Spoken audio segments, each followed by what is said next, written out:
Hey, beautiful soul. You're listening to the Rising into Mindful Motherhood podcast, your weekly dose of fertility wisdom. I'm your host, Dr. Katie Wood. I'm a barefoot mama bear, pharmacist, and integrative fertility coach. This is your go-to podcast for all things to naturally nourish your fertility, embody womb healing, and reclaim your feminine power to accelerate your path to pregnancy.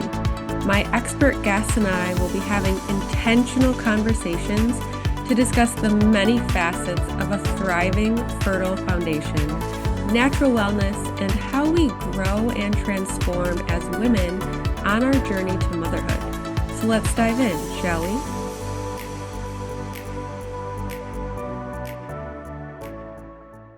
Hello and welcome to Rising into Mindful Motherhood. Today I'll be talking with Dr. Aumatma. She is a double board certified naturopathic doctor and endocrinologist with close to 15 years of experience, and she is also a best-selling author of 2 books and the host of the Egg Meets Sperm podcast.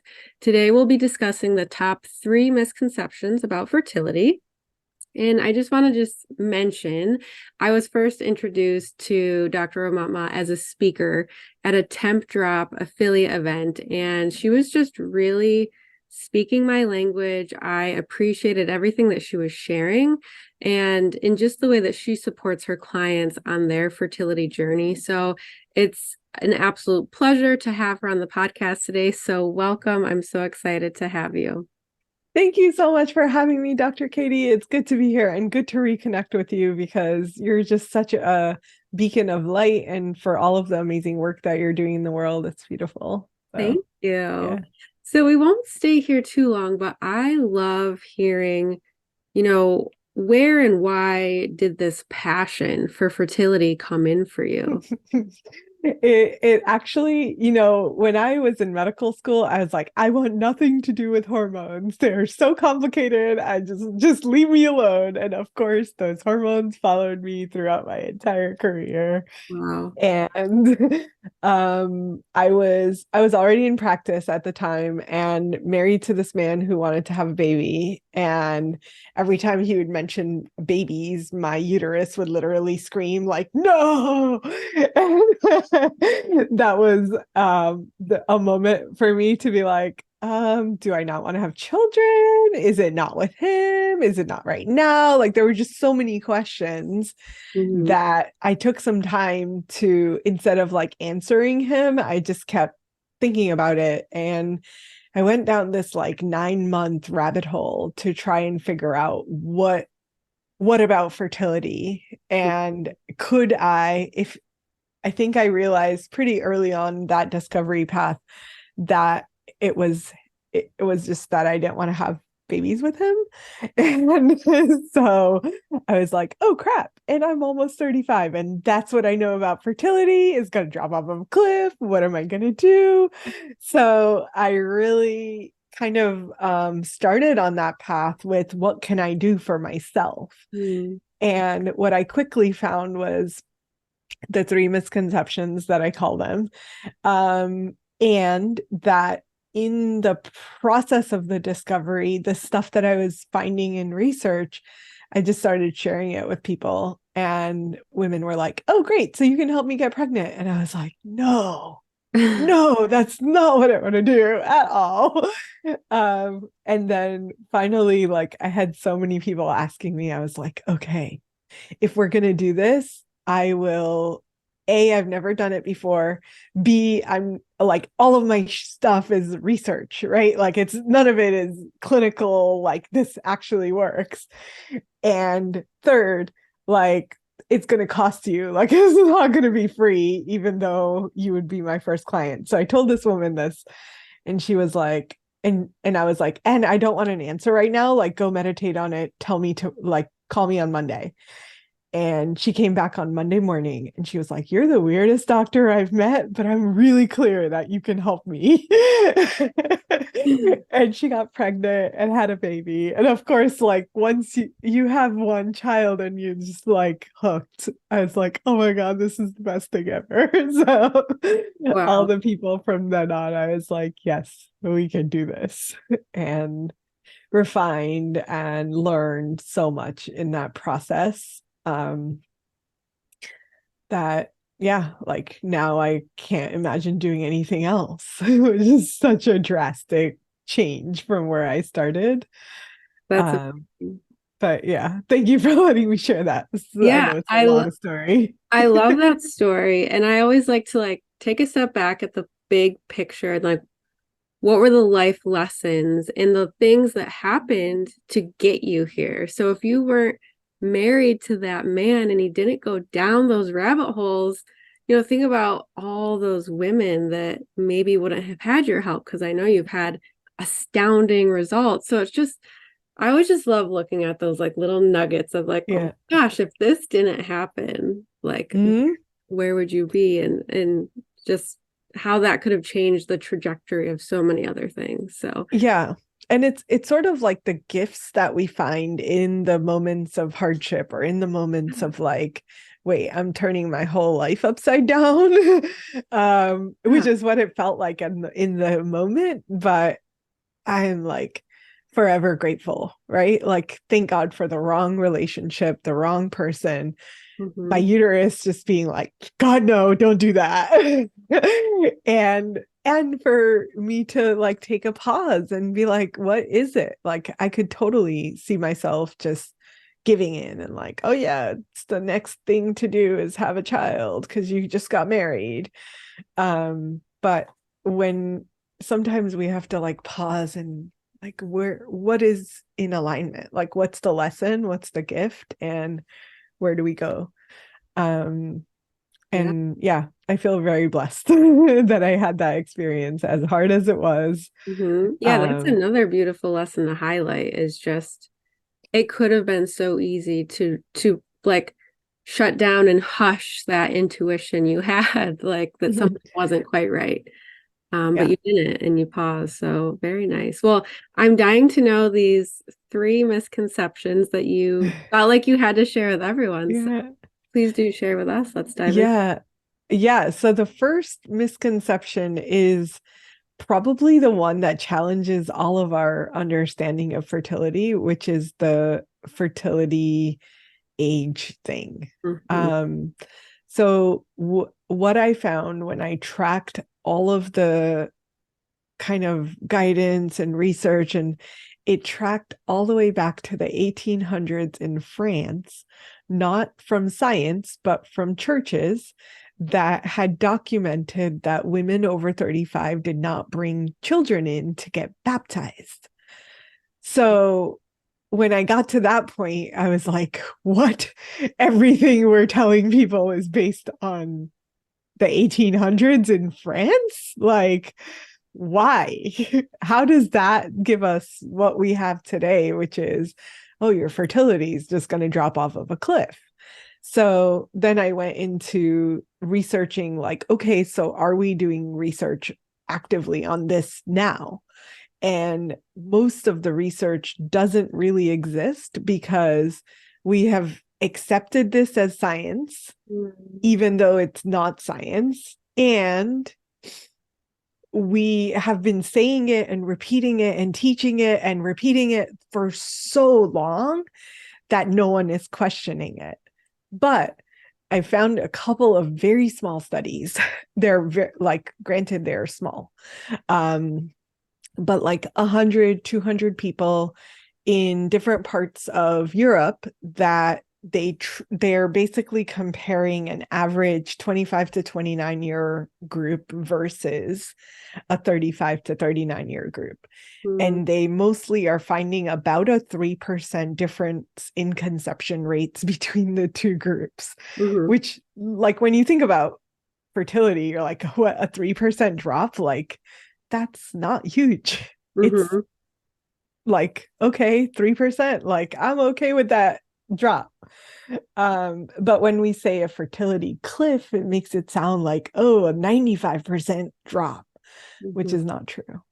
So I think that because so much of fertility is founded on this idea that age is everything, and women go at 38, 39, 40, they can go to a fertility clinic, and the clinic is going to force them essentially, or like convince them that it's their age, the likelihood that IVF is going to be successful is a lot lower, and that IVF is really their only option. When in reality, like I feel like if women knew the difference, like, hey, 3 to 5% drop, if that's all the risk that I'm taking, I'm okay with that risk. um, and then it leads us to asking different questions. It Mm-hmm. leads us to maybe not being so stressed, like, oh, I'm 37, it's never going to happen for me. Instead of like, hey, I'm 37 and I want to like take that 3% loss or whatever, and instead do things that are going to help maximize my fertility now, Mm-hmm. even if I'm 37. So I feel like we could ask so many different questions, which is essentially the path that I went down, because for my own self, I was like, okay, so if there's only a 3% drop, then what do I need to do to like be okay to have a baby later in life? And I did. Luckily, my story is that I found my partner relatively soon after my divorce, and I ended up having a child like 7 years after that point, Wow. very well into my late 30s. and um and it was a very calculated risk, along with a calculated, like, what can I do now that is going to preserve my fertility within my body? Mm-hmm. Because I didn't have the money for egg freezing or anything like that at the time. And the research didn't support that either.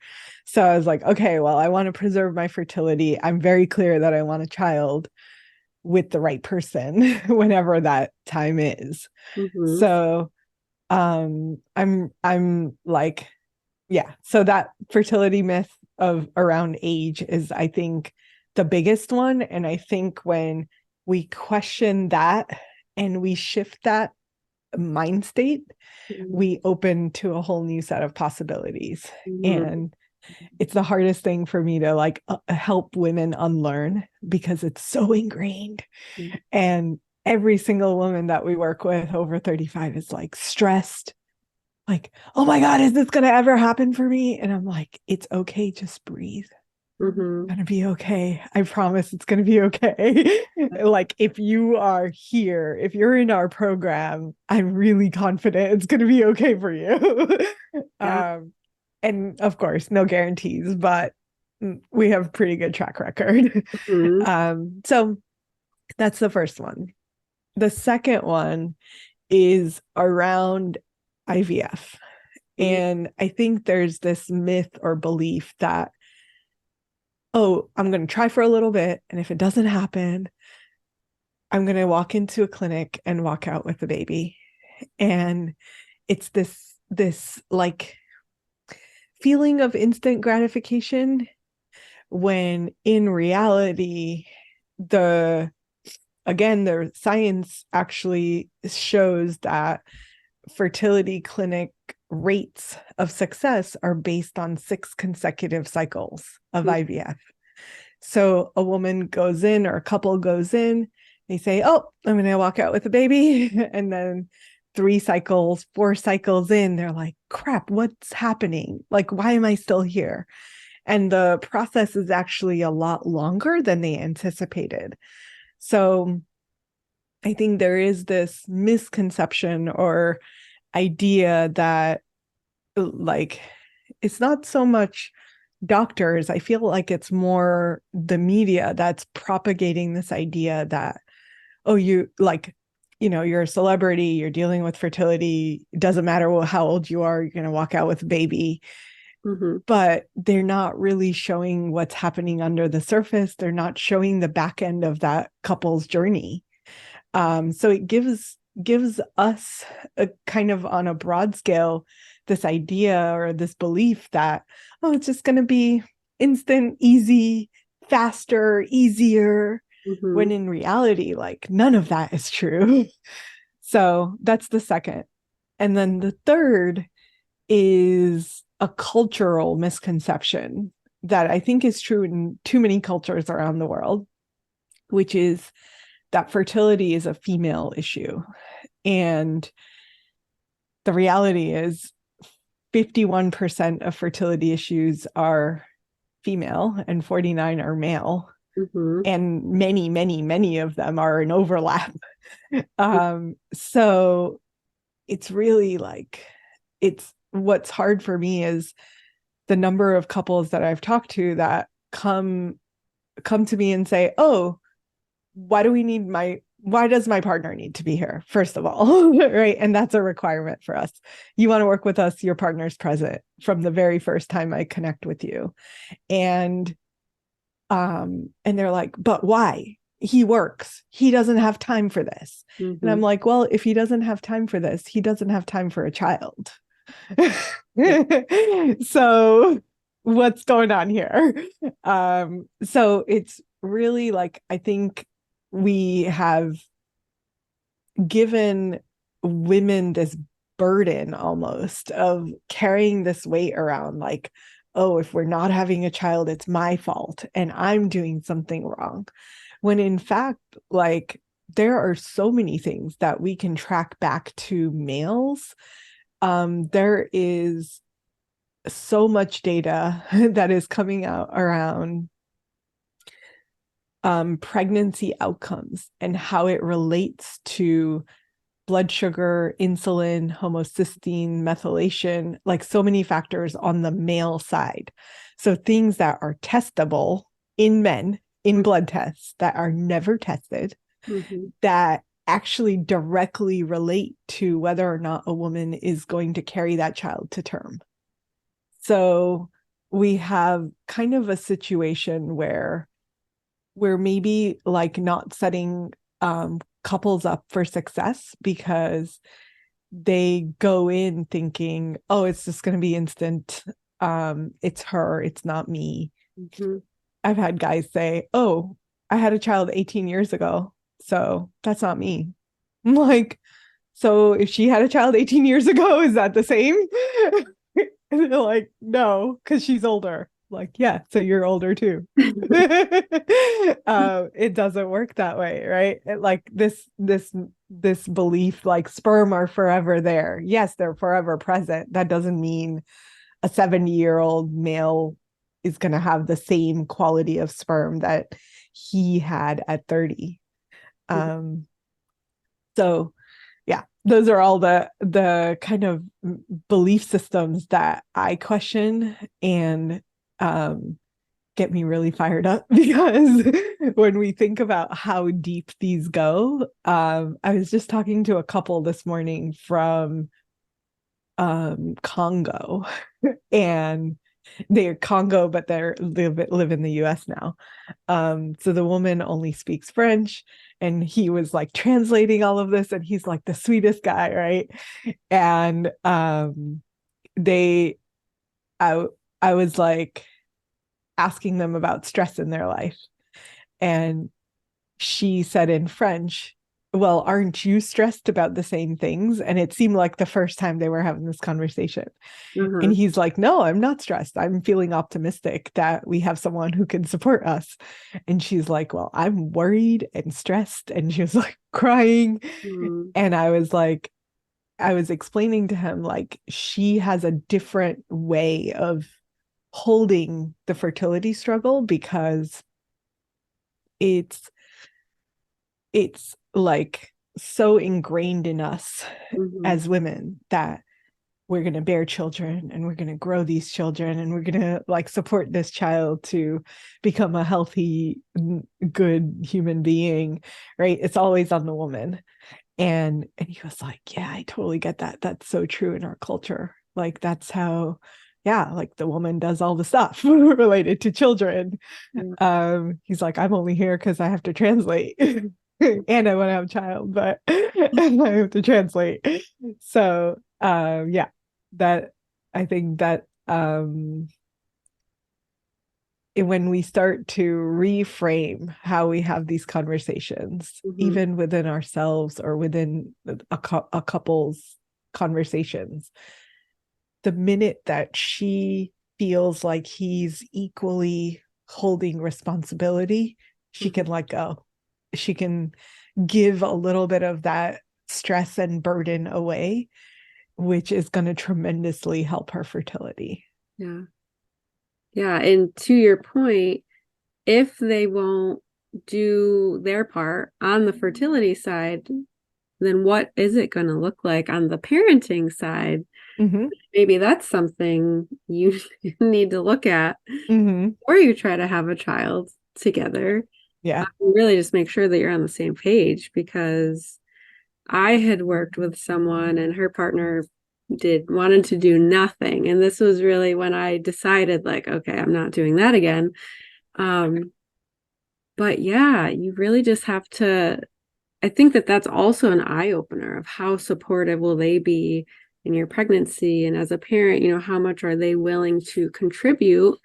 And it is hard because like you were saying, it's just been ingrained in us that that's what we were built for. Our bodies were built to have babies, and like we hold all of the answers for that, but really it takes two to make a child, and Mm-hmm. 50% of that equation is the male. So, requiring them to be in good health is just as important. Yeah. Yeah. Yeah. And if we could just like pay attention to that from the beginning, and the number of men after they have started working with us, they're like, oh my God, I didn't realize like how much I felt like not a part of this journey, Yeah. because no one was expecting anything except for giving the sperm donations every single month, They're like, this is so much better because I feel like I'm contributing and I'm an equal partner, Mm-hmm. and that I'm important, I'm cared for, I'm showing up just as much as she is. Mm-hmm. And then the female is like, oh, this is awesome. I don't have to tell him that he needs to take his supplements and what to eat and to stop drinking. Like he's just doing all of these things. Mm-hmm. Is so great, right? So Yeah, yeah, that's yeah. nice. And I think that's something that they'll be able to take with them in their future, Mm-hmm. during the pregnancy, during labor, because I know that that's another part when men can feel a little excluded and like they don't know what to do, they don't know how to help. And to be able to cultivate that like deeper connection amongst themselves is Yeah. really, really amazing. I remember when we were trying for our first, I couldn't get my husband to take even zinc or vitamin C. And Mm-hmm. we're considering a second in the future. And I'm like, this is going to be very different this time. I know a lot more now than I did then. You're like, you better get on board. Yeah. And then to go back to the first one, I did not know about it tracking back to like the 1800s in the church. I mean, I'm not surprised at all. Um, but yeah, that's so wild. And it is a really hard belief to shift for so many women. And I even have like 30-year-olds coming to me frantic because they're like, I'm 30. I'm going to be 35 soon. It's like, it's okay. It'll be absolutely okay. And it kind of like what you did when you realized like, oh, I'm not in a situation right now where I want to have a child. So what can I do to make sure that I'm preserving my fertility and my health? And if only we could be more like proactive with that mindset instead of reactive due to our age and everything. Mm-hmm. Yep, absolutely. Absolutely. And there's so much we can do. Mm-hmm. And I feel like we have a lot of power on the fertility journey that we don't realize we have, so we give it away, Yeah. right? Or it's taken and we don't ever question it because it's like, oh, I didn't have that power to begin with. Mm-hmm. Um, but once we start realizing like, oh, all of this actually makes a difference. I have seen a number of fertility clinics, doctors telling women that their diet makes no difference. Mm-hmm. None, no difference whatsoever Whereas there are studies that have tested this with very large numbers of women and come out with a very different belief, which Yeah. is actually diet is a really big component of whether or not your IVF cycle will work, whether or not you will get pregnant at 37. Mm-hmm. So those, like the low-hanging fruit in terms of preserving what has been given to us. And we can't control how many eggs we got, we can't control our genetics, but knowing these things can really set us up to have a different outcome because we can prepare and we can plan in a way that supports the life goal. Mm-hmm. Yeah. And one of the things I'd love to touch on, and you talked about this at the affiliate event, is the restorative fertility model. I think Mm-hmm. you had like the 4 R's, and I really love that. So would you Yeah. like kind of speak to that a little bit? Sure, yeah. So restorative fertility, that word for me is recognizing that we're only like giving back or supporting and optimizing what's already there. Mm-hmm. So it I've had this like issue with the word infertility for a long time, and it just put such a like a negative spin on the fertility struggles that people have. But it's never infertility. It's almost never infertility. I shouldn't say never. But outside of a few genetic disorders or a few physical abnormalities that make it hard for someone to conceive and they probably will not have a child, outside of that, there's a lot of gray. Mm-hmm. And all of that gray is usually what people are being labeled as infertile. So that's the first. The second is let's restore what's out of balance. Let's restore it to balance. Let's restore it to harmony. And for us, that is a 4-step process: reveal, remove, rebalance, and receive.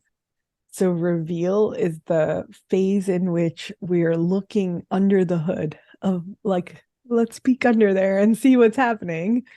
Um, and we want to look at a variety of factors that could be contributing or lowering the chances of someone being able to get pregnant or stay pregnant. We work with a lot of miscarriage or pregnancy loss women.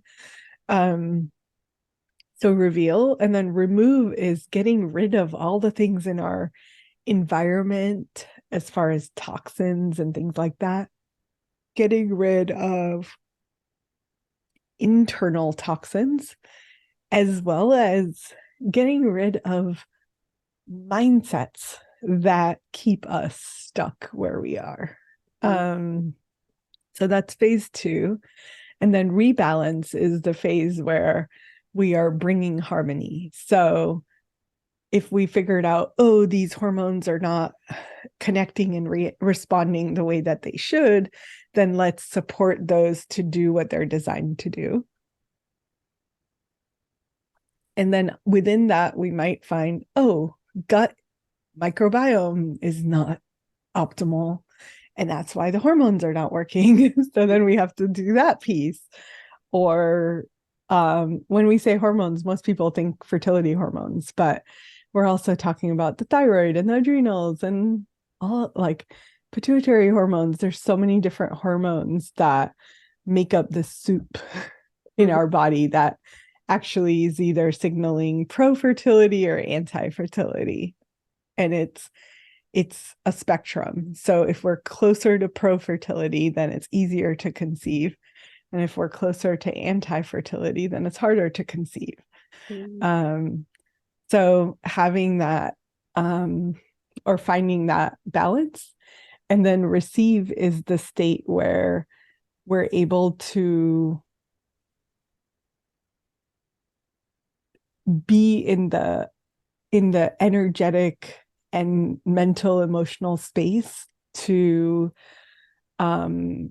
like open our hands and receive the gift rather than this idea of like, oh, we're making a baby, right? Like even the wording. Yeah. So in my first book is called Fertility Secrets, Why Your Doctor Didn't Tell You About Baby Making.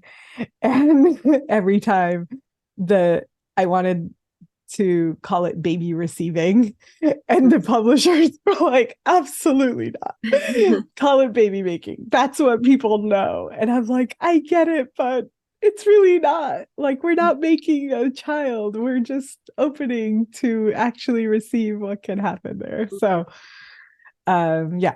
So those are the 4 steps. And the receive phase, the easiest way I would describe it, because a lot of people are talking about stress and how it affects fertility. So I describe it as going from that like fight or flight state where stress is heightened and body is getting the signal of like it's not safe to have a child, and then moving into a more safety and surrender space where it's easy to let go. It's easy to, or easier, I should say, to trust our bodies and know that our bodies are doing what they're designed to do. Mm-hmm. And we can surrender to that. And we feel like we're in a safe place, physically, emotionally, mentally, all the things, for a child to come into our lives. Yeah. I think it's a beautiful breakdown, and putting it into like the 4 R's, I think it makes it more digestible and less overwhelming. And I love that you incorporate like the mindset, the inner beliefs, and like the energetics, because I think that that's a huge piece that's missing, because conventional medicine, fertility clinics, they're definitely not talking about that for sure. But, and definitely not doctors, but it's a very, very important piece to the whole puzzle. So I love that you spoke on that. And I'm definitely going to link both of your books in the show notes, and I'm going to order them myself. I did not know that you wrote 2 books. So when I was reading that in your bio, Well, the my God, I need to get these. the second one is actually a collection, so it's not just me. Oh, okay. Um, but it's a collective book from a lot of leaders in the fertility space. Mm. And we share kind of a big picture perspective and like stories, and makes it very relatable for people to kind of like put their mind around and like reframe Yeah. fertility. Amazing. Yeah. Right. So good. They're great. I feel like both of them are great. But there is I just got a message from someone, and I love reading these messages because I don't always know. Like when you put a book out into the world, it's kind of like it's just there. Anybody could buy it, anybody. And it was really scary to birth that book. Um, but um the the message was like, I got this book. I don't know why I was called to it. I was just called to it. It felt like the right thing. I followed all the advice. I got pregnant. And I was like, whoa, that's so cool. I don't know who this person is. It was just like a random message. Mhm. And I love that it can impact way more people, the people that I will never meet or see or hear from. Um, but it's out there and it's doing something for people. So I Yeah. love that. Yeah, that's awesome. And speaking of books, so I know you included a freebie, Mm. which has to do with a book, I think. It's Um, a ebook, I believe. yeah. Yeah. Yeah. Yeah. Do you want to share about that at all? We have a lot of resources for people. Um, there are a few that I think would be really helpful. Uh-huh. So if we didn't send it to you, we can share that link.